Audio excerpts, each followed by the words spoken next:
Okay guys, now we're going to move to the 2 arm bars that we require for yellow belt and Namido Jujitsu curriculum. We're moving to the Kansetsu Waza, which means joint locking techniques. And we're going to teach the Ude Hishiki Juji Gatame, which is a cross body arm bar. The first one is going to be, I'm going to set this up, it's going to be the same way. We're going to have 2 setups, one for situational, where say Matai is throwing in the mount position and he's throwing punches at Carlos. Carlos is trying to cover up. So in this situation, Matai will reach through between his arms and he will grab his gi if he's got a gi. If not, he will just push his arm on the way through, all the way through and grab his gi, or he'll lock there and he'll pull Carlos up on his side and move to what we call a modified mount position, which means his knee is up behind his head. His other foot is also under his left armpit. Notice how he's pulling the arm up. So now he's going to reach down with his left hand and push Carlos's head to the floor. This is used as sort of like a springboard. It's a lot better than if Matai put his hand on the floor.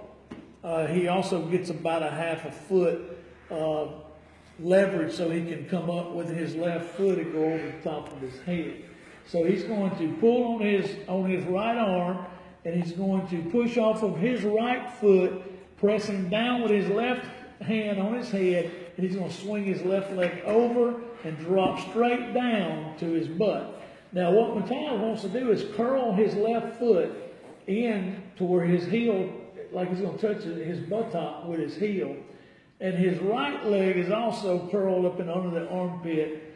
And he's going to put his knees together. His knees have to be together. He don't want to spread them wide open because there he's pulling against his own groin. So by pulling his legs together, he creates a fulcrum on the arm. He wants to also make sure that his opponent's thumb is pointed to the ceiling, or either where his palm is pointed downward towards his chest. And he wants to pull down and lift up on his hips to the ceiling and locks him out. Okay? Go back to the position again. Turn at an angle for me, if you would, with his head this way. Okay? Now, come on back around at 90 degrees. There you go. Now, again, he starts striking on him, and he covers up. Well, this time he reaches between the arms. Go the opposite where you see you're going to be going against the camera. There you go. And he's going to pull him up. Notice that he steps up and posts his right foot inside the armpit, and his left knee is behind Carlos's head. This is what we call a modified mount. Some people may call it a side mount, but this is a modified mount in our curriculum. He's going to hold on to the arm, placing his head on the face or the head to get a little bit more of a leverage or more distance. He's going to push off his right foot, push down with his left hand, and throw the left leg over. He's going to drop straight down. A lot of people fall way back, and they create a gap between their butt and their opponent's shoulder. You want to sit down like you're sitting on his shoulder. He's going to bring his knees together. It's very important that you do this. He's going to pull his heel to his butt, and he's going to bring he's already tapping and Matai hasn't done anything yet. He set up a fulcrum. He's going to pull with his hand down and lift his hips to the ceiling. And that creates a tap. This is called a Ude Hishiki Juji Gatame, which means it literally translates to rip it off, cross-body arm lock. Okay? So turn back towards the camera again. I want them to see that angle. Okay, the next arm bar, it's the same thing, but it's going to be a different situation.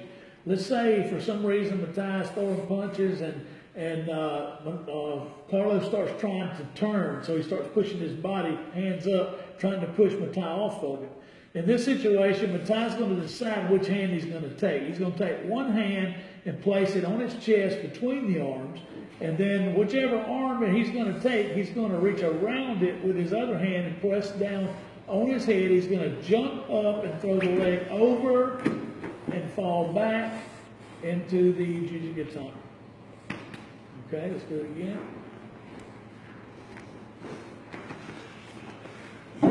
He starts hitting, let's say he starts getting panicky and starts pushing off from Matai and starts trying to turn his body. So he turns over to one side. Matai just goes ahead and presses and throws his leg over, and his butt is under his shoulder. His thumb is up, knees together. He curls his foot with his heel to his butt, and he pulls down the arm and lifts the hips up. So let's go through both of them real quick, Matai.